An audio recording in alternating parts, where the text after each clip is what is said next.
Hello students, welcome to Affairs Cloud, Learn to Lead. My name is Vikas Rana. So students, हमारी एक application है career clouds के नाम से, जो कि आप डाउनलोड कर सकते हैं थ्रू प्ले स्टोर। ये एप्लीकेशन एंड्रॉयड फोन्स के लिए अवेलेबल है। Once you have downloaded, log in through your Gmail ID and आपको होम पेज पे ट्रांसफर कर दिया जाएगा। आप होम पेज पे देखेंगे आपको जो भी कोर्स ऑफर किए जाते हैं हमारे द्वारा एंड जो आपने कोर्स परचेज किया हुआ है। अगर आप विकास 10 का कोड यूज करते हैं तो आपको स्ट्रेट अवे 10% का डिस्काउंट मिल जाएगा। बट हमारा कोर्स इतना बेटर क्यों है? वाई वी थिंक कि हमारा course one of the best course है in the industry for preparing for current affairs, क्योंकि हम करंट अफेयर्स डेली बेसिस पे प्रोवाइड करते हैं, जिसमें से डेली बेसिस पे आपको 20 क्वेश्चंस की क्विज प्रोवाइड की जाएगी जो आपकी रिवीजन में बहुत हेल्प करेगी। एक पीडीएफ प्रोवाइड की जाएगी डेली बेसिस पे of the current affairs of that particular day. Similarly weekly basis पे आपको 50 क्वेश्चंस की क्विज और PDF of compiled current affairs of week, and monthly basis पे आपको एक टॉप 100 करंट अफेयर्स की पीडीएफ प्रोवाइड करी जाएगी जो उस पूरे महीने का करंट अफेयर्स का जिस्ट होगा, जो प्रिपरेशन में रिवीजन पर्सपेक्टिव से बहुत इंपॉर्टेंट होता है। आपको लगेगा हम सिर्फ इतना प्रोवाइड करते हैं, लेकिन नहीं, हम इंग्लिश के साथ साथ आपको हिंदी में भी ये सारी चीजें प्रोवाइड करते हैं। नॉट जस्ट दिस, हम आपको बैंकिंग अवेयरनेस के भी करंट अफेयर्स प्रोवाइड करते हैं, बैंकिंग से रिलेटेड क्वेश्चंस भी डिस्कस कराते हैं ताकि आपकी रिवीजन हो सके फॉर बैंकिंग एग्जाम। इसी के साथ साथ हम एक नई तरीके की पीडीएफ्स आप सभी के लिए लाए हैं, एक इंटरेस्टिंग वे ऑफ लर्निंग, वो है इंफोटेनमेंट इन्फोग्राफिक्स। बड़ा ही मजेदार तरीके से आप इनको एंजॉय करते हुए पीडीएफ्स को पढ़ सकते हैं, तो इनको जरूर चेक कीजिएगा।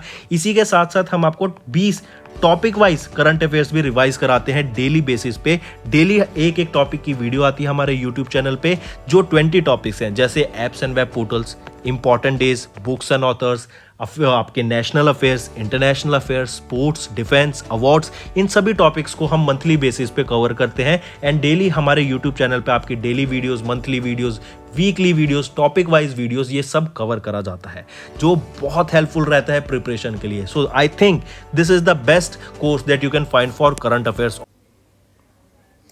Hello everyone, how are you all? I hope आप सब अच्छे होंगे। तो दोस्तों, आज की वीडियो में हम 8 नवंबर के इंपॉर्टेंट करंट अफेयर्स डिस्कस करेंगे। ये सेशन आपके लिए काफ़ी हेल्पफुल रहेगा, तो एंड तक बने रहिएगा। तो चलिए फ्रेंड्स, सबसे पहले कुछ रिवाइज करते हैं। जैसे हम बात करेंगे जॉइंट मिलिट्री ट्रेनिंग की, 11वां edition, 11th edition of the joint military training अभी हमें देखने को मिला Indian air force and Republic Singapore air force के बीच में। ये जो 11वां एडिशन था जॉइंट मिलिट्री ट्रेनिंग का, ये कहां पर था? एयरफोर्स स्टेशन में था, कलाईकुंडा, वेस्ट बंगाल में। काफी इंपॉर्टेंट रहेगा, इसको मार्क करके चलेंगे, ठीक है। और 10वां एडिशन भी आपका एयरफोर्स स्टेशन कलाईकुंडा में ही हमें ऑब्जर्व किया था। नेक्स्ट आ जाते हैं आर प्रगनंदा। यह एक ग्रैंड मास्टर है, इंडियन ग्रैंड मास्टर, और ग्रैंड मास्टर है तो ये किस स्पोर्ट से बिलोंग करते हैं? चेस। इन्होंने अभी एशिया कॉन्टिनेंटल चेस चैंपियनशिप को जीत लिया है 2022 के लिए, और इसी विन के साथ इन्होंने क्वालिफाई कर दिया है फॉर वर्ल्ड कप 2023। काफी इंपॉर्टेंट, इसको मार्क करके चलेंगे। ऑलराइट, नेक्स्ट आ जाते हैं बायजूस। बायजूस ने अभी लायनल मेसी को अपना ग्लोबल ब्रांड एम्बेसडर अपॉइंट कर लिया है फॉर देयर सोशल इनिशिएटिव। हम जानते हैं बायजूस के द्वारा काफ़ी सारी अभी लोगों को फायर किया गया था फ्रॉम देयर केरला हेडक्वार्टर, लेकिन उन्होंने प्रॉपर रीज़न दिया था कि वो प्रॉफिटेबिलिटी की तरफ अभी फोकस कर रहे हैं। लेकिन अब न्यूज़ आ रही है उन्होंने लायनल मेसी को अपना ग्लोबल ब्रांड एम्बेसडर अपॉइंट कर लिया है। नेक्स्ट आ जाते हैं इंडिया की बात करें, अगर मैं best countries in the world की बात करें तो इंडिया 31st पोजीशन पे आ जाता है। लेकिन अगर मैं बात करूं चीपेस्ट मैन्युफैक्चरिंग कॉस्ट की, तो इंडिया टॉप पोजीशन पे आता है, followed by China and followed by Vietnam. All right, next FICCI names Subhrakant Panda ji as their next president. काफी इंपॉर्टेंट, याद रखेंगे नए प्रेसिडेंट कौन बनने वाले हैं फिक्की के, वो है सुब्रकांत पांडा जी। नेक्स्ट आ जाते हैं फ्रांस गवर्नमेंट के द्वारा अभी एक कार्नेटिक वोकलिस्ट को शेविलियर अवार्ड से सम्मानित किया गया था। वो कौन है? अरुणा साईराम। आप इनको पिक्चर में देख सकते हैं। फ्रेंच गवर्नमेंट के द्वारा कार्नेटिक वोकलिस्ट को एक शेविलियर अवार्ड से सम्मानित किया गया, और वो कौन थी? अरुणा साईराम जी। नेक्स्ट आ जाते हैं UIDAI। ये इन्होंने अभी टॉप किया UIDAI ने for 3rd month in a row in the grievance redressal index. I repeat, grievance redressal index में 3rd month in a row किन्होंने टॉप किया? UIDAI ने टॉप किया। और इनके द्वारा, UIDAI के द्वारा ही एक चैटबॉट रिलीज किया गया था, बनाया गया, जिसका नाम है आधार मित्र। नेक्स्ट आ जाता है कोचिन शिपयार्ड्स। कोचिन शिपयार्ड्स के द्वारा भी एक पैक्ट साइन किया गया आईआईटी मद्रास के साथ, ताकि जो मरीन स्टार्टअप्स हैं, मरीन से रिलेटेड जो सर्विसेज प्रोवाइड की जाती हैं, जो उनके द्वारा टेक्नोलॉजीज बनाई जाती हैं, जो नए नए इक्विपमेंट्स आते हैं, उनके लिए स्टार्टअप्स को लाने के लिए, उनके लिए स्टार्टअप्स को हेल्प करने के लिए, एंटरप्रेन्योर्स को फंडिंग प्रोवाइड करने के लिए, उनको गाइडेंस प्रोवाइड करने के लिए ये पैक्ट साइन किया गया कोचिन शिपयार्ड्स लिमिटेड के द्वारा एंड आईआईटी मद्रास ने मिलके, ताकि मरीन स्टार्टअप्स, मरीन टेक्नोलॉजी को बढ़ावा मिल सके। Next, which state emerged as the number one state in the state own tax revenue? SOTR, state own tax revenue में जिस स्टेट ने टॉप किया है वो कौन सी स्टेट रहेगी? यहाँ पे महाराष्ट्र, वो टॉप पोजीशन पे रहेगी।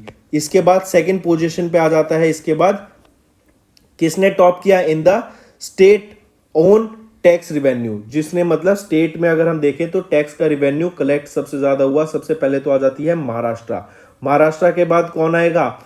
महाराष्ट्र के बाद आ जाती है आपकी सेकंड पोजीशन पे यूपी, थर्ड पोजीशन पे आ जाती है तमिलनाडु और फोर्थ पोजीशन पे आ जाता है आपका कर्नाटका।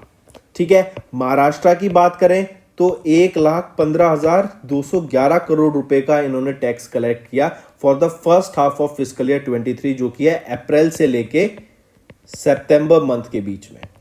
ठीक है, ये याद रखेंगे, काफी इंपॉर्टेंट। ठीक, चलिए नेक्स्ट पे देखें। नेक्स्ट यहां पे आप देख सकते हैं तमिलनाडु पाइप्स, मतलब पहले पे रहा महाराष्ट्र, दूसरे पे यूपी, तीसरे पे रहा तमिलनाडु और फोर्थ पे रहा आपका Karnataka to emerge as the third largest state. Karnataka, Tamil Nadu आपकी थर्ड लार्जेस्ट स्टेट रही in state own tax revenue in first half of fiscal year 23। Next आ जाता है नेशनल बायो एनर्जी प्रोग्राम। ये किसके द्वारा लॉन्च किया गया था? Ministry of new and renewable energy के द्वारा इसको लॉन्च किया गया था, और इनका जो प्रोग्राम है इसको एक्सटेंड कर दिया गया है 2021-22 से, इसको एक्सटेंड कर दिया गया 2025-26 तक। काफी इंपॉर्टेंट मार्क करेंगे। ठीक है, 2025-26 तक आपका ministry of new and renewable energy का ये प्रोग्राम जो था नेशनल बायो एनर्जी प्रोग्राम, इसको एक्सटेंड कर दिया गया है। इस प्रोग्राम को इंप्लीमेंट किया जाएगा 2 फेजेस में, और जो पहला फेज होगा उसमें 858 करोड़ रुपीस का हमें इन्वेस्टमेंट देखने को मिलेगा। यहाँ पे जो मेन एम रहेगा वो क्या रहेगा? जैसे बायो एनर्जी है तो मतलब बायो सीएनजी प्लांट्स को सेटअप करना, बायोगैस को सेटअप करना। और ये बायो बेसिकली क्या होता है? जो हमारा वेस्ट मटेरियल होता है, या फिर हम कह सकते हैं जो ऑर्गेनिक वेस्ट मटेरियल होता है, उससे हम जो गैस प्रोड्यूस करते हैं, उससे हम एनर्जी बनाते हैं, वो हमारी बायोगैस आ जाती है। ठीक है, काफी इंपॉर्टेंट, याद रखेंगे। नेक्स्ट आ जाता है विच is the greenest city in India. पहला क्वेश्चन तो ये बताओ, वो है हैदराबाद। हैदराबाद हमारी ग्रीनेस्ट सिटी है इंडिया की। यहीं पे अगर मैं बात करूं क्लीनेस्ट सिटी कौन सी रहेगी, तो क्लीनेस्ट सिटी रहेगी इंडिया की, वो है इंदौर। ठीक है, इंदौर क्लीनेस्ट सिटी रहेगी इंडिया की, और ग्रीनेस्ट सिटी है हैदराबाद।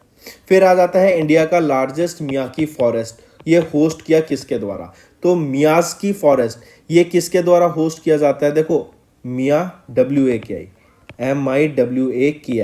ये मियाकी फॉरेस्ट अभी हमने कौन सा पढ़ा? ग्रीनेस्ट सिटी कौन सी रहेगी? हैदराबाद। तो ये हैदराबाद के द्वारा ही होस्ट किया गया आपका Miyawaki forest. Hyderabad growing green space city host India's largest Miyawaki forest. यहाँ पे डिफरेंट काइंड की native fruits and flowering trees की हमें स्पीसीज देखने को मिलती है। ऑलराइट, काफी इंपॉर्टेंट, मार्क करेंगे कि मियाकी फॉरेस्ट किसके द्वारा? हैदराबाद के द्वारा होस्ट किया गया। Next, which is the top destination for India's petroleum products export such as petroleum and diesel for the first half of 2022। तो याद रखेंगे कौन सी रहेगी? अब हमने देखा यूक्रेन की जो वॉर चल रही है, इसके दौरान सारी कंट्रीज ने रशिया के क्रूड ऑयल पे सैंक्शन लगा दिए। तो उस क्रूड ऑयल को क्या करा? इंडिया ने बाय करना स्टार्ट कर दिया, क्योंकि कम रेट पे मिलने लग गया, इंडिया ने बाय करने लग गया। अब इंडिया के पास काफी सारा क्रूड ऑयल है, तो अब इस क्रूड ऑयल से पेट्रोलियम और डीजल निकाल के इंडिया आगे इसको एक्सपोर्ट करने लगा। और जिस कंट्री सबसे ज्यादा इंपोर्ट कर रही है अभी ये इंडिया से in petroleum and oil products को, वो है नीदरलैंड। ठीक है, कौन इंपोर्ट कर रहा है सबसे ज्यादा? नीदरलैंड लार्जेस्ट इंपोर्टर बन गई है, या लार्जेस्ट इंपोर्टर बन गई है पेट्रोलियम प्रोडक्ट्स का एंड डीजल का फ्रॉम इंडिया। काफ़ी इंपॉर्टेंट, इसको याद रखेंगे, ठीक है। Almost 9% of India total petroleum product exports हमारे कहाँ गए हैं, नीदरलैंड में गए हैं अप्रैल से सितंबर के बीच में। चलिए ये भी हो गया। नेक्स्ट आप देख सकते हैं Netherlands turns top buyers of Indian petroleum products amid Ukraine war.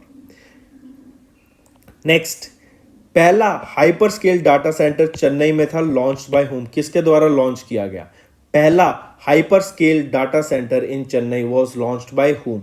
तो याद रखेंगे कंपनी का नाम रहेगा अडानी कनेक्स एक्स, ठीक है, अडानी कनेक्ट एक्स। ये अडानी कनेक्ट एक्स किसकी द्वारा कंपनी है? ये Adani enterprise and as connects, ठीक है, इन दोनों के द्वारा मिलकर ये अडानी कनेक्ट एक्स लॉन्च किया गया था। और इन्होंने एक अडानी कनेक्ट, ये जॉइंट वेंचर है, मतलब अडानी कनेक्ट एक्स और अडानी कनेक्ट एक्स के द्वारा पहला hyper scale data centre launch किया गया चेन्नई में, ठीक है, और उसका नाम रखा गया चेन्नई वन। ये जो चेन्नई वन है, लोकेशन क्या रहेगी इसका? SIPCOT park, SIPCOT IT park, जो कि चेन्नई तमिलनाडु में, ठीक है। Chennai one hyper scale data centre है जो कि सिपकोट आईटी पार्क में रहेगा, चेन्नई तमिलनाडु में। ये अडानी कनेक्ट एक्स के द्वारा, जो कि एक जॉइंट वेंचर है Adani enterprise and Edge Connect के द्वारा, इसको लॉन्च किया गया था। काफी इंपॉर्टेंट ये न्यूज, मार्क करेंगे। नेक्स्ट आ जाता है डांस ड्रामा जिसका एक टाइटल था युग पुरुष राजा राम मोहन रॉय। ये थीम पे बेस्ड था नारी सम्मान, ठीक है। इसको अभी कंक्लूड किया गया 5 और 6 नवंबर को हमें ये डांस ड्रामा देखने को मिला था युग पुरुष राजा राम मोहन रॉय का। कहाँ पे? कर्तव्य पाथ एंड इंडिया गेट के यहाँ पे हमें इसको देखने को मिला था। इसको ऑर्गेनाइज कराया गया था राजा राम मोहन रॉय लाइब्रेरी फाउंडेशन के द्वारा, जो कि मिनिस्ट्री ऑफ कल्चर के अंडर आती है।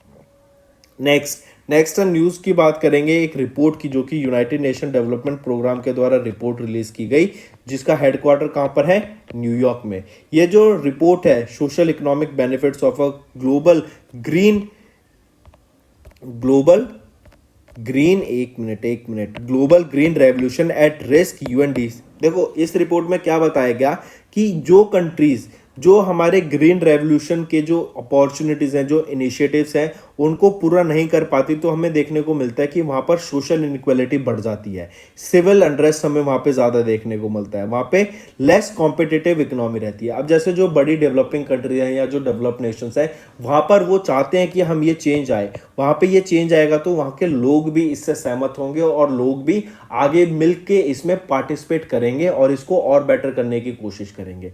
लेकिन ऐसी कंट्रीज जो इन इनिशिएटिव्स को पार्ट ही नहीं लेती, जैसे जो लेस डेवलपमेंट कंट्रीज हैं, जैसे फॉर एग्जांपल अगर पाकिस्तान का एग्जांपल लेके देखें तो उनकी पहले तो इकोनॉमिक की कंडीशंस ठीक नहीं है, वो पहले ही स्टेबल नहीं है, तो वो अगर शिफ्ट करेंगे तो उनके लिए तो और दिक्कत होगी। तो वहाँ पे ऐसा देखने को मिलता है ऐसी कंट्रीज जो कि ऐसे सस्टेनेबल डेवलपमेंट गोल्स को लेके या फिर ऐसे ट्रांजिशन में पार्टिसिपेट नहीं करती हैं, तो वहाँ पे हमें सोशल इनइक्वालिटी, सिविल अनरेस्ट देखने को ज़्यादा मिलता है एज कंपेयर टू जो बाकी कंट्रीज के साथ है, ठीक है।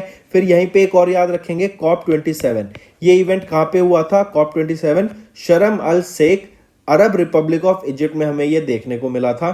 काफ़ी इंपॉर्टेंट, यहीं पे यूके के प्राइम मिनिस्टर, जो Indian origin new prime minister बने हैं यूके के, ऋषि सुनक, उनको यहाँ पे उन्होंने बोला था कि वो पार्टिसिपेट नहीं करेंगे, लेकिन फिर उनको लास्ट टाइम पे उनका पार्टिसिपेशन हमें यहाँ पे देखने को मिला था। तो लोकेशन इंपॉर्टेंट रहेगी। COP27 की कहाँ पे हुई थी?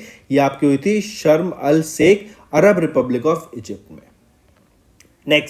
नेक्स्ट हम HDFC म्यूचुअल फंड की बात करेंगे। इनके द्वारा 2 ETFs को लॉन्च किया गया। उन ETFs के नाम डायरेक्ट याद रखना, HDFC निफ्टी IT ETF और HDFC Nifty private bank ETF, ये दोनों लॉन्च किए गए to expand the HDFC mutual fund index solutions को लॉन्च करने के लिए, ठीक है। तो इन दोनों को याद रखना। ये 28 अक्टूबर को ओपन हुए थे न्यू फंड्स और 9 नवंबर को इनको क्लोज कर दिया जाएगा। नेक्स्ट हम देख ही चुके हैं नीदरलैंड के बारे में कि ये टॉप बायर रहा था इंडियन पेट्रो प्रोडक्ट का ड्यूरिंग यूक्रेन वॉर, क्योंकि इंडिया ने ज़्यादा क्रूड ऑयल इंपोर्ट किया और उससे फिर पेट्रोल और डीजल बना के इन्होंने इस कंट्री को आगे एक्सपोर्ट किया। फिर आ जाता है, अगर मैं बात करूं, एक फोर्ब्स की एक लिस्ट रिलीज की गई जिसमें बताया गया of the world's best employer, world के बेस्ट एम्प्लॉयर के बारे में बताया गया फोर्ब्स के द्वारा, ठीक है, इसमें बताया गया कि कौन सा बेस्ट एम्प्लॉयर है फोर्ब्स का वर्ल्ड का, तो वो तो आ जाता है, अगर टॉप की बात करें तो वो है सैमसंग, फॉलोड बाय सैमसंग की जगह सेकंड पोजीशन पे आ जाता है आपका माइक्रोसॉफ्ट, फिर तीसरे पे आ जाता है IBM। ठीक है, और यहां पे बोला गया कि अगर मैं इंडिया की बात कर रहा हूं तो रिलायंस इंडस्ट्रीज लिमिटेड जो RIL है, ये वर्ल्ड इंडिया का बेस्ट एम्प्लॉयर है, और इनकी जो पोजीशन रहती है वो कौन सी पोजीशन पे आ जाती है, 20th पोजीशन पे आती है RIL की। ठीक है, वर्ल्ड में 20th पोजीशन पे आता है, लेकिन ये इंडिया का बेस्ट एम्प्लॉयर है Reliance Industries Limited. This is Forbes 6th annual ranking of the world's best employers. चलिए नेक्स्ट पे आते हैं। नेक्स्ट हम बात करेंगे अभी एक क्रू को कमेंडेशन सर्टिफिकेट से सम्मानित किया गया बाय इंटरनेशनल मैरीटाइम ऑर्गेनाइजेशन। क्यों? क्योंकि उन्होंने अभी रिसेंटली 18 कैजुअलिटीज को और 261 पर्सनल्स को कोलिजन के दौरान एक ऑयल रिग का एक कोलिजन हुआ था ड्यूरिंग साइक्लोन तौत के, उसके दौरान जो लोगों की कैजुअलिटीज हुई थी, जो वहां पे लोग फंस गए थे, उनकी मदद की थी, उसके लिए उनके क्रू को सम्मानित किया गया विद कमेंडेशन सर्टिफिकेट। तो कौन कौन से नेवल शिप रहेंगे? INS Kochi and INS Kolkata के नेवल शिप के क्रू ने उन लोगों की वहां पे जाके हेल्प करी और उनको बचाया, तो इसीलिए उनको कमेंडेशन सर्टिफिकेट से सम्मानित किया गया बाय इंटरनेशनल मैरीटाइम ऑर्गेनाइजेशन। काफी इंपॉर्टेंट, याद रखेंगे। So the crew ships of INS Kochi, INS Kolkata, और एक और याद रखना ग्रेट शिप अहाल्या, इनके क्रू को सम्मानित किया गया by the certificate of commendation by IMO। काफी इंपॉर्टेंट, याद रखेंगे। इंटरनेशनल मैरीटाइम ऑर्गेनाइजेशन का हेडक्वार्टर कहां पे रहेगा? लंदन, UK में रहेगा, और ये स्टैब्लिश कब किया गया था? 1982 में इसको स्टैब्लिश करा गया था। Next, Skechers India. Skechers India एक ब्रांड है, ठीक है, इन्होंने कृति सनन को अपना ब्रांड एम्बेसडर अपॉइंट कर लिया है। काफी इंपॉर्टेंट, याद रखेंगे। कृति सनन कौन है? ये काफी फेमस एक्ट्रेस है। नेक्स्ट, गूगल के द्वारा फ्लड हब लॉन्च किया गया, जो एक प्लेटफॉर्म है टू फॉरकास्ट द फ्लड। अब जैसे किसी भी एरिया में फ्लड आती है तो वहां पे पहले से ही लोगों को अवेयरनेस क्रिएट कराना देना कि आपके एरिया में फ्लड आ सकती है, चांस ज्यादा है, और उनके मोबाइल फोन्स पे नोटिफिकेशन प्रोवाइड करना। इसीलिए ये फ्लड हब एक प्लेटफॉर्म लॉन्च किया गया था। आर्टिफिशियल इंटेलिजेंस, ये फ्लड आपका आर्टिफिशियल इंटेलिजेंस पे बेस्ड रहेगा ये आपका फ्लड प्लेटफॉर्म, और जिस भी एरिया में कभी भी फ्लड हमें देखने को मिल सकती है या फिर रिस्क होता है, तो वहां के लोगों को, गवर्नमेंट को, ऑर्गेनाइजेशन को वहां पे आगाह कराना। इवन आप देख सकते हैं कभी भी आपके एरिया में जब भी अर्थक्वेक आता है ना, तो गूगल आपको नोटिफाई कर देता है कि your area is having a earthquake, या फिर एक नोटिफिकेशन डाल देता है। तो ऐसे ही फ्लड के लिए भी आपके एरिया में नोटिफिकेशन आ सके उस एरिया में जहां पे लोगों को रिस्क ज्यादा है, इसीलिए ये फ्लड हब को लॉन्च किया गया था। ठीक है, तो गूगल के द्वारा एक टेक्निक यूज की गई थी, ट्रांसफर लर्निंग, जो कि जहां पे एरिया में फ्लड उनका डाटा है और जिस एरिया में डाटा नहीं है, तो जिस एरिया में डाटा नहीं है वहां पे भी प्रेडिक्शन करने के लिए कि ऐसा अगर सिचुएशन बन सकती है तो, और बनती है, तो वहां पे नोटिफिकेशन प्रोवाइड की जा सके लोगों को। ठीक है, काफी इंपॉर्टेंट, याद रखेंगे। तो ये फ्लड हब किसके द्वारा लॉन्च किया गया प्लेटफॉर्म? गूगल के द्वारा इसको लॉन्च किया गया था। नेक्स्ट आ जाता है गेहेम 100। याद रखेंगे डायरेक्ट इस क्वेश्चन को कि गेहेम 100 ये किसकी सैटेलाइट है जो लॉन्च की गई थी? तो ये ईरान की रहेगी। Iran revolutionary guard launches new satellite carrying rocket Ghaem 100। काफी इंपॉर्टेंट, डायरेक्ट इसको याद रखना है, new satellite carrying rocket Ghaem 100। ठीक है, the flight of test of the launcher using the ref solid fuel vehicle was completely successful, और ये रहेगा गेहेम 100। नेक्स्ट, हाइलो ओपन, ये आपका किस स्पोर्ट से बिलोंग करता है? बैडमिंटन से इसको बिलोंग किया जाता है, या फिर बैडमिंटन का यह रहता है इवेंट। हाइलो ओपन 2022 का हाइलो ओपन अभी रिसेंटली हुआ था। ठीक है, 1 नवंबर से 6 नवंबर के बीच में हुआ था। इसका जो टोटल पूल प्राइस था वो था $180,000, और इसको कैटेगराइज किया गया था एज अ सुपर 300 इवेंट में। अगर इसी की यहाँ पे बात की जाए तो आप देख सकते हैं मैन सिंगल्स में एंथनी शिनुसुका गिंटिंग, ये इंडोनेशिया की थी, विनर रहे यहाँ पर मैन सिंगल टाइटल में, और हेन यी ये चाइना की हैं विमेन, और ये वीमेन सिंगल टाइटल में विनर रही। तो मैन सिंगल टाइटल भी याद रखेंगे और वीमेन सिंगल टाइटल भी याद रखेंगे, दोनों इंपॉर्टेंट है, पूछे जाने के पूरे चांसेस रह सकते हैं आपसे। नेक्स्ट आ जाते हैं फिर, ये काफ़ी इंपॉर्टेंट न्यूज़ है, हम टेनिस से बात करेंगे 2022 की Rolex Paris masters main single title की। ठीक है, 2022 का Rolex Paris masters main single title को किन्होंने जीता, वो है डेनिश टीनेजर हॉल्गर र्यून। क्यों ये इंपॉर्टेंट रहेगा, क्योंकि ऐसा पहली बार हुआ जो, या फिर ये कह सकते हैं इन्होंने नोवाक जोकोविच को, जो कि 6 टाइम विनर है of this Paris masters main single title, उनको हरा के इन्होंने अपना पहला फर्स्ट एडिशन, या फिर इन्होंने पहली बार Paris master men single title को जीता, अपना पहला खिताब जीत लिया है। तो वो कौन रहेंगे, डेनिश टीनेजर हॉल्गर र्यून। इन्होंने अपना पहला पेरिस मास्टर्स टाइटल जीता after defeating 6 times champion Novak जोकोविच इन द फाइनल। काफी इंपॉर्टेंट रहेंगे, नाम याद रखेंगे, Holger Rune. Next, BWF para badminton world championship की बात करें तो प्रमोद भगत, जो कि ओडिशा से बिलोंग करते हैं, इंडियन पैरा बैडमिंटन प्लेयर हैं। इन्होंने मैन सिंगल टाइटल जीता by defeating Nitesh Kumar in the finals, और इसी के साथ साथ याद रखेंगे इन्होंने सिल्वर भी जीता in the men's double title. ठीक है, मेंस डबल में इन्होंने सिंगल, और मेंस सिंगल टाइटल में इन्होंने गोल्ड मेडल जीता नितेश कुमार को फाइनल में हराकर। काफी इंपॉर्टेंट, याद रखेंगे प्रमोद भगत। और ये किस स्टेट से बिलोंग करते हैं, ये आपका बिलोंग करते हैं ओडिशा से। फिर एक बुक का नाम याद रखेंगे, E.K. Janaki Ammal, life and scientist contribution. ये बुक का नाम रहेगा, जो कि निर्मला जेम्स के द्वारा इस बुक को ऑथर किया गया। ये फीचर करता है life and remarkable achievements of E.K. Janaki Ammal, जो कि है एक अदावलत काकत जनाकी अमल जी। ठीक है, ये पहली वीमेन बॉटनिस्ट थी इंडिया की, और इनके ऊपर एक बुक लिखी गई है ये, और ये ऑथर की गई है निर्मला जेम्स के द्वारा। नेक्स्ट आ जाता है international day for the preventing of exploitation of the environment in war and armed. ठीक है, तो ये डे कब ऑब्जर्व किया जाता है आपका, ये ऑब्जर्व किया जाता है आर्म्ड कॉन्फ्लिक्ट्स।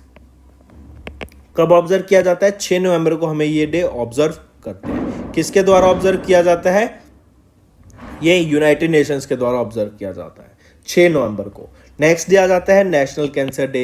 यहाँ पे आप रिबन देख सकते हैं, ये रिबन सिंबलाइज करता है of the national cancer awareness day के लिए। कब ऑब्जर्व किया जाता है, ये 7 नवंबर को ये डे ऑब्जर्व किया जाता है। काफी इंपॉर्टेंट, पहली बार ऑब्जर्व किया गया था 2014 में। ठीक है, नेक्स्ट हम बात करते हैं इन्फेंट प्रोटेक्शन डे। बच्चे की प्रोटेक्शन के लिए एक डे ऑब्जर्व किया जाता है, ये होता है 7 नवंबर को। ठीक है, to create awareness about to save the lives of infants and provide required protection and care during the early stages of life. तो कब ऑब्जर्व किया जाता है, 7 नवंबर को इन्फेंट प्रोटेक्शन डे। नेक्स्ट आ जाते हैं सीवी रमन। हम जानते हैं सीवी रमन सर, इन्हीं के द्वारा रमन इफेक्ट को डिस्कवर किया गया था, जो कि फिनोमेना है to change of wavelight when a beam is scattered through a medium. तो ये होता है आपका रमन इफेक्ट। तो सीवी रमन ये इंडियन फिजिसिस्ट थे। ठीक है, और सीवी रमन का पूरा नाम क्या होता है, चंद्रशेखर वेंकटा रमन। इनका बर्थ एनिवर्सरी कब ऑब्जर्व की जाती है, 7 नवंबर को, और 2022 में 134वीं बर्थ एनिवर्सरी हमने ऑब्जर्व की। इनको नोबेल प्राइज से भी as well as Bharat Ratna से भी इनको सम्मानित किया जा चुका है। ठीक है, और नोबेल प्राइज से फिजिक्स में सम्मानित किया गया था इन द ईयर 1930। चलिए नेक्स्ट बात करेंगे Kerala. Kerala became the first state to introduce uniform gold price based on the bank rate. मतलब जो पहली स्टेट बन गई है केरला, जिन्होंने इंट्रोड्यूस किया है uniform gold price based on the bank rate. मतलब जो बैंक रेट से गोल्ड मिलता है सेम प्राइस पे, जो ज्वेलर्स हैं केरला में वो अब चार्ज करेंगे गोल्ड के लिए। ठीक है, तो ये न्यूज़ भी आपको याद रखना है, काफ़ी इंपॉर्टेंट। चलिए स्टार्ट करते हैं। पहला क्वेश्चन है, what is the new name of Rajpath. Rajpath का नया नाम क्या है। तो राजपथ, जिसको हम किंग्स वे भी बोलते थे, उसका नया नाम क्या है, कर्तव्य पथ। और कर्तव्य पथ क्या सिंबलाइज करता है, पब्लिक ओनरशिप एंड एम्पावरमेंट को। इसी के साथ साथ याद रखेंगे नरेंद्र मोदी जी के द्वारा इसको इनॉग्रेट किया गया था, और इन्हीं के द्वारा स्टैचू ऑफ नेताजी सुभाष चंद्र बोस को भी अनवेल किया गया एट इंडिया गेट। मैंने क्या बताया आपको, क्या क्या याद रखेंगे, राजपथ जिसको किंग्स वे कहते थे, या राजपथ जो पहले किंग्स वे होता था उसको राजपथ भी बोला जाता था। फेमस हम राजपथ के नाम से जानते थे। ठीक है, जो कि सिंबल था स्लेवरी का। अब उसका नाम चेंज करके क्या रख दिया गया है, कर्तव्य पथ। और कर्तव्य पथ क्या सिंबलाइज करते हैं, किस चीज का सिंबल है, पब्लिक ओनरशिप एंड एम्पावरमेंट का ये सिंबल रहेगा कर्तव्य पथ। काफी इंपॉर्टेंट है, याद रखेगा। प्राइम मिनिस्टर नरेंद्र मोदी जी के द्वारा इनॉग्रेट किया गया, और इसी को हम यहाँ पे प्राइम मिनिस्टर नरेंद्र मोदी जी के द्वारा ही एक और चीज को लॉन्च अनवेल किया गया था, वो था नेताजी सुभाष चंद्र बोस का स्टैचू एट इंडिया गेट, काफी इंपॉर्टेंट। अगर हम न्यू दिल्ली की बात कर रहे हैं तो आप देख सकते हैं यहाँ पे कुछ मॉन्यूमेंट्स हैं, जैसे अग्रसेन की बावली, हुमायूं टॉम्ब, जंतर मंतर, ये सारे आपके कहाँ मिलेंगे? ये आपके न्यू दिल्ली में मिलेंगे। नेक्स्ट केरला पे आते हैं। केरला गवर्नमेंट के द्वारा शैली ऐप लॉन्च की गई थी, जो कि एक हेल्थ एंड वेलनेस एप्लीकेशन है। केरला की बात करें तो पहला स्टेट बना जिनका खुद का OTT प्लेटफॉर्म है, ओवर द टॉप प्लेटफॉर्म, जो नाम था सी स्पेस के नाम से। और यहीं पे आपका केरला में ही, अगर आपको याद हो, इनका खुद का इंटरनेट सर्विस प्रोवाइडर था। फिर अगर मैं बात करूं इंडिया के पहले रीजनल रैपिड ट्रांजिट सिस्टम की, इसको हैंड ओवर किया गया to national capital region transport corporation in Gujarat. MHA की बात करें, उन्होंने एक MOU साइन किया solar energy corporation of India limited के साथ to realise India's green energy initiative. Haryana ने लॉन्च किया ई अधिगम स्कीम को to distribute tablets to 3 lakh student. Next Delhi government की बात करें, इन्होंने अनाउंस किया स्टार्टअप पॉलिसी को to aid the entrepreneurs. Tamil Nadu government ने अनाउंस की breakfast scheme for primary school students. Railway protection force ने एक MOU साइन किया है, association for voluntary action for trafficking free India. Conference of cluster based business organisations कहाँ पे हुई? जयपुर में। प्रियंका मोहाटे, याद रखेंगे इंपॉर्टेंट, ये पहली वीमेन बनी to climb 5 peaks above 8000 metre. Delhi government provide करेगी फ्री सीवर कनेक्शंस अंडर मुख्यमंत्री मुफ्त सीवर कनेक्शन योजना के। सीवियर साइक्लोनिक स्टॉर्म आसानी के नाम से कहां पे हिट किया था? आंध्र प्रदेश, ओडिशा एंड वेस्ट बंगाल में। याद रखेंगे सारी चीज। और अगर मैं बात करूं दिल्ली गवर्नमेंट की, तो यहां पे दिल्ली गवर्नमेंट की क्या क्या चीज हो जाती है? हॉबी हब, माई ईवी, यहीं पे आ गया था पहला centre of excellence for khadi, यहीं पे आपके म्यूजियम इनॉग्रेट किया गया था फॉर्मर प्राइम मिनिस्टर्स के लिए, यहीं पे आपका 3rd ऑर्गेनिक एक्सपो हुआ था, और यहीं पे आपका बिगेस्ट ड्रोन मेला हुआ था। अगर मैं पहला ड्रोन मेला की बात करूं, वो क्या हुआ था? ग्वालियर में। Next, what is the rank of India in human development index, जिसको हम बोलते हैं HDI। किसके द्वारा रिलीज किया जाता है? UNDP के द्वारा, united nation development programme. Headquarter इसका कहां पे है? UNDP का न्यूयॉर्क में है हेडक्वार्टर, ठीक है। और अगर मैं ह्यूमन डेवलपमेंट इंडेक्स की बात करूं, तो वहां पे लोगों की जो सिचुएशन है, उनकी जो डेवलपमेंट का क्राइटेरिया होता है, वो किस तरीके से किस कंट्री में बेटर है। तो इसमें देखा जाए तो आउट ऑफ 191 कंट्रीज इंडिया की रैंक रहने वाली है 132 इन 2021-22 के ह्यूमन डेवलपमेंट इंडेक्स में। और अगर मैं 2020 के ह्यूमन डेवलपमेंट इंडेक्स की बात करता हूं, तो इंडिया की क्या रैंक रहेगी? वो और तब 189 कंट्रीज में से डाटा निकाला गया था ह्यूमन डेवलपमेंट इंडेक्स का। तब 2020 में इंडिया की रैंक थी 189 और 131 अमंग 189, और अब इंडिया की रैंक है 132 आउट ऑफ 191 कंट्रीज। याद रखेंगे UNDP के ह्यूमन डेवलपमेंट इंडेक्स की बात कर रहे हैं। तो फ्रेंड्स, ये तो थे हमारे करंट अफेयर्स। अब आ जाते हैं क्विक रिवीजन पे। कोचिन शिपयार्ड्स लिमिटेड ने IIT मद्रास के साथ टाइप किया, तो कि जो मरीन स्टार्टअप्स है ना, उनको हेल्प की जा सके, उनको फंडिंग प्रोवाइड की जा सके, उनको गाइडेंस दे सके। SOTR कलेक्शन में बात करें, महाराष्ट्र ने टॉप किया, 2nd पोजीशन पे UP, 3rd पे तमिलनाडु, 4th पे कर्नाटका। MNRE ने नोटिफाई किया नेशनल बायो एनर्जी प्रोग्राम को, और इसको एक्सटेंड कर दिया गया 25-26 तक। Growing green space city host India's largest Miyawaki forest, ठीक है, Hyderabad. Then dance drama title Yug Purush राजा राम मोहन रॉय, ये बेस्ड ऑन द थीम नारी सम्मान, काफी इंपॉर्टेंट, याद रखेंगे। नेक्स्ट आता है UNDP report social economic benefits of a global green revolution at a risk. HDFC mutual fund ने लॉन्च किए 2 exchange traded fund sectoral indices को, काफी इंपॉर्टेंट, हम देख चुके हैं इनको। फिर नीदरलैंड टॉप बायर बन गया है इंडियन पेट्रो प्रोडक्ट्स का, जो कि है petroleum and diesel during the Ukraine war, क्योंकि इंडिया क्रूड ऑयल को इंपोर्ट कर रहा है और फिर उसको आगे नीदरलैंड बाय कर रहा है। देन चेन्नई वन, ये अभी hyper scale data centre launch किया गया चेन्नई में, किसके द्वारा? अडानी कनेक्ट्स के द्वारा, काफी इंपॉर्टेंट जॉइंट वेंचर है Adani enterprise and as connects के द्वारा। RIL among the top 20 in Forbes World Best Employer Ranking of 2022। RIL की रैंक रहेगी 20th और टॉप पे रहेगा, फर्स्ट पोजीशन रहेगी मतलब आपकी सैमसंग की। IMO awards commendation certificates to the crew of INS Kochi, INS Kolkata and great ship Ahalya. Skechers India, इन्होंने कृति सनन को अपॉइंट किया अपना ब्रांड एम्बेसडर। गूगल की बात करें, इन्होंने एक प्लेटफॉर्म लॉन्च किया टू फॉरकास्ट फ्लड, जिसका नाम रहेगा फ्लड हब, और ये आर्टिफिशियल इंटेलिजेंस बेस्ड रहेगा। ईरान के रेवोल्यूशनरी गार्ड ने लॉन्च किया new satellite carrying rocket Ghaem 100 को। हाइलो ओपन की बात करें तो ये आपका बैडमिंटन से रिलेट है, आप इसके बारे में इंफॉर्मेशन ले सकते हैं। पेरिस मास्टर्स की बात करें तो डेनिश टीनेजर हॉल्गर र्यून इन्होंने टॉप किया, यहाँ पे जीते और इन्होंने किनको हराया, नोवाक जोकोविच को फाइनल में हराया। BWF para badminton world championship की बात करें तो प्रमोद भगत ने गोल्ड मेडल जीता सिंगल कैटेगरी में और सिल्वर मेडल जीता in the men's double category. EK Janaki Ammal life and scientific contribution, ये एक बुक का नाम है जो कि निर्मला जेम्स के द्वारा ऑथर की जाएगी। International day for preventing the exploitation of the environment in war and arm conflict 6 नवंबर को ऑब्जर्व किया जाता है। नेशनल कैंसर अवेयरनेस डे 7 नवंबर को, इन्फेंट प्रोटेक्शन डे 7 नवंबर को, CV रमन बर्थ एनिवर्सरी 7 नवंबर को। फिर आ जाता है केरला, वो पहला स्टेट बन गया to introduce uniform gold prices based on bank rate. So ये रहेंगे आपके काफी इंपॉर्टेंट करंट अफेयर्स फ्रेंड्स, याद रखेंगे आज के। अब आ जाते हैं फ्रेंड्स आपके होमवर्क पर। पहला क्वेश्चन है, which municipal bond of India has been selected by the US treasury for a case study on successful listing. Second, which institution release the adaptation gap report of 2022। तीसरा, which union ministry launch the Swachh Survekshan Grameen 2023 tool kit. Fourth, which city is the host of the World Travel Market 2022? Fifth, which country first suggested the observance of the World Tsunami Awareness Day? तो ये 5 आपके homework questions रहेंगे friends. कोई भी question समझ नहीं आता तो गूगल कीजिए, गूगल पे उसके बारे में आर्टिकल कीजिए।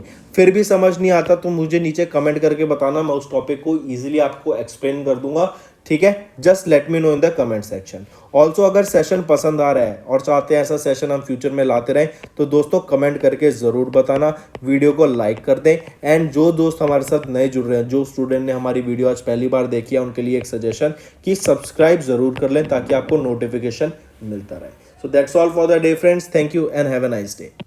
That's all for the day friends, ये हमारी वीडियो थी। आई होप आपको वीडियो पसंद आई होगी। इसी के साथ साथ फ्रेंड्स आप हमारे यूट्यूब चैनल को सब्सक्राइब कर सकते हैं, आप टेलीग्राम चैनल पे जाके हमें फॉलो कर सकते हैं। एंड इसी के साथ साथ अगर आपको कोई भी प्रॉब्लम आ रही है या तो पेमेंट में या हमारे कोर्सेज के साथ, तो आप हमें कांटेक्ट कर सकते हैं एट द नंबर 7677333862 या फिर आप हमारी मेल आईडी पे हमें मेल कर सकते हैं and I will make sure कि आपकी जो प्रॉब्लम है उसको जल्दी से जल्दी सॉल्व किया जाए। इसी के साथ साथ आप हमारे इंस्टाग्राम हैंडल affairscloud_official को फॉलो कर सकते हैं। कोड और याद रखना, वो है विकास 10। अगर आपको 10% का एक्स्ट्रा डिस्काउंट चाहिए तो आप विकास 10 का कोड यूज कर सकते हैं, आपको क्रैक 10 के अलावा 10% का डिस्काउंट यहां पे मिलेगा। और इसी के साथ साथ अगर आपको कोई भी इश्यू आ रहा है हमारी एप्लीकेशन से रिलेटेड, वेबसाइट से रिलेटेड, या आपका कोर्स परचेज नहीं हो रहा, या आपका कोर्स परचेज हो गया, पैसे कट गए हैं, या कोई भी इशू आ रहा है, तो आप हमें कॉन्टैक्ट कर सकते हैं एट द नंबर 9677333862 या फिर आप मेल कर सकते हैं support@affairscloud.com पे। एंड आई मेक श्योर हमारा रिप्रेजेंटेटिव आपको जल्दी से जल्दी आपको रीच करेगा एंड आपकी प्रॉब्लम को सॉल्व करेगा।